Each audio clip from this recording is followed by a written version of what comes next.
श्री गणेशाय नमः। श्रीहरि संक्षिप्त ब्रह्मपुराण।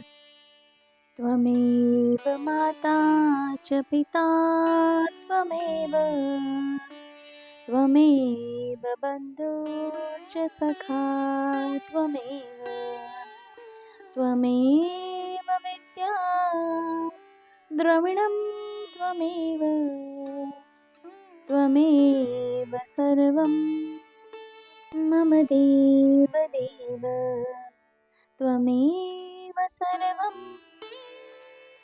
मम देव देव त्वमेव सर्वं मम वासुदेव। श्री ब्रह्म पुराण भाग 34वां। भगवान पुरुषोत्तम की पूजा, दर्शन का फल, इंद्रद्युम्न सरोवर के सेवन की विधि एवं महिमा का वर्णन तथा ज्येष्ठ की पूर्णिमा को दर्शन का महात्म्य।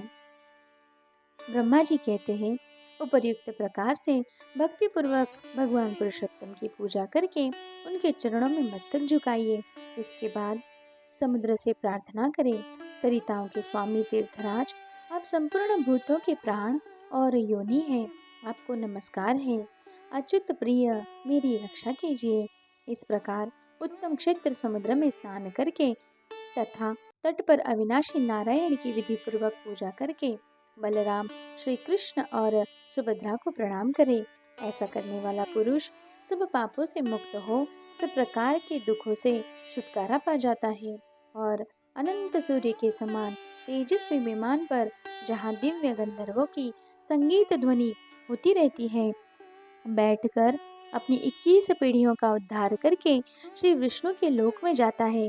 ग्रहण, संक्रांति, अयनारंभ, विषुव योग, युगादि तिथियां, व्यतिपात, तिथि क्षय, आषाढ़, कार्तिक तथा माघ की पूर्णिमा और अन्य शुभ तिथियों में जो वहाँ ब्राह्मणों को दान देते हैं, वे अन्य तीर्थों की अपेक्षा 1000 गुना फल पाते हैं।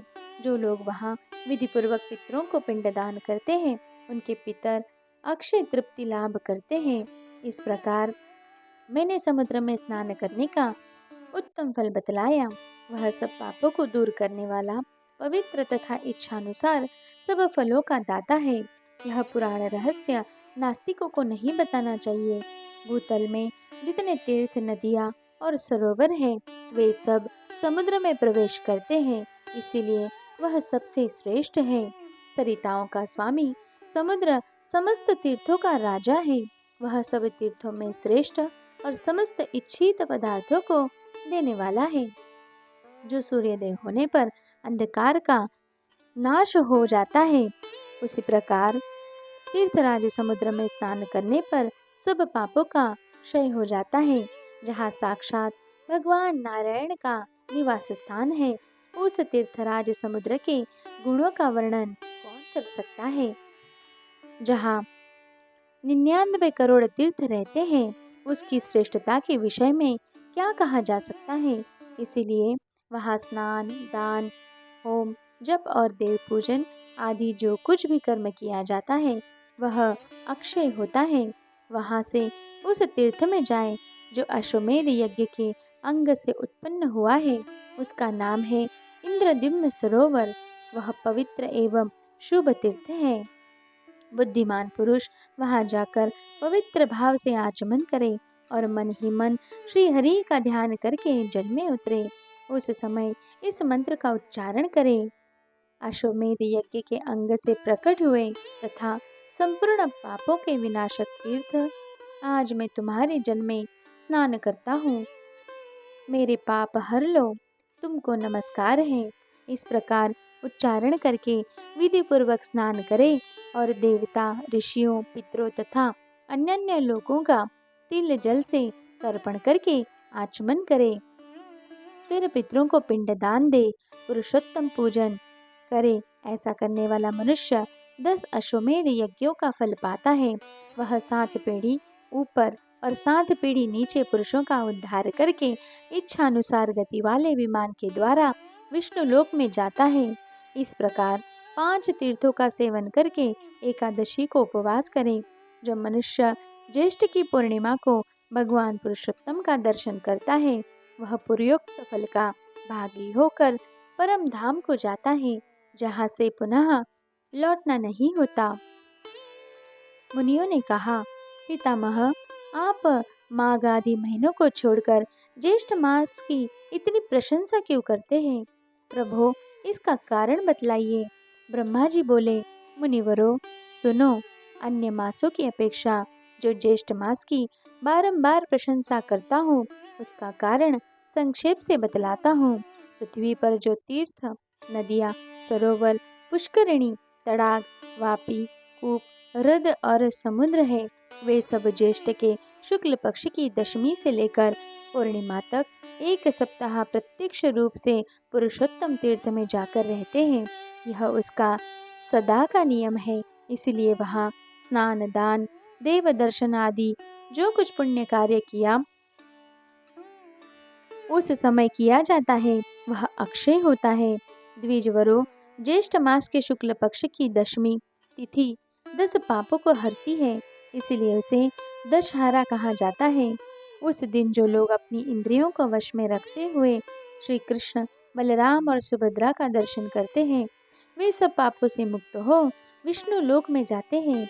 उत्तरायण और दक्षिणायन के आरंभ के दिन श्री पुरुषोत्तम बलराम और सुभद्रा का दर्शन करने वाला मानव वैकुंठ धाम में जाता है।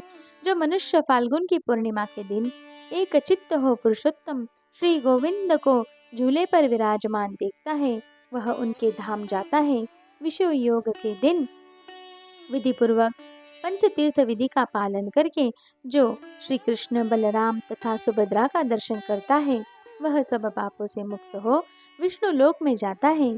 जो वैशाख कृष्णा तृतीया को चंदन चर्चित श्री कृष्ण का दर्शन करता है, वह विष्णु के धाम में जाता है। ज्येष्ठा नक्षत्र के युक्त ज्येष्ठ मास की पूर्णिमा के दिन जो श्री पुरुषोत्तम का दर्शन करता है, वह अपनी 21 पीढ़ियों का उद्धार करके श्री हरि श्री विष्णुलोक में जाता है। जिस दिन राशि और नक्षत्र के योग से महाज्येष्ठी ज्येष्ठ की पूर्णिमा हो, उस दिन यज्ञपूर्वक श्री पुरुषोत्तम क्षेत्र में पहुंचना चाहिए। महाज्येष्ठी पर्व के दिन श्री कृष्ण, बलराम तथा सुभद्रा का दर्शन करके मनुष्य 12 यात्राओं से भी अधिक फल का भागी होता है।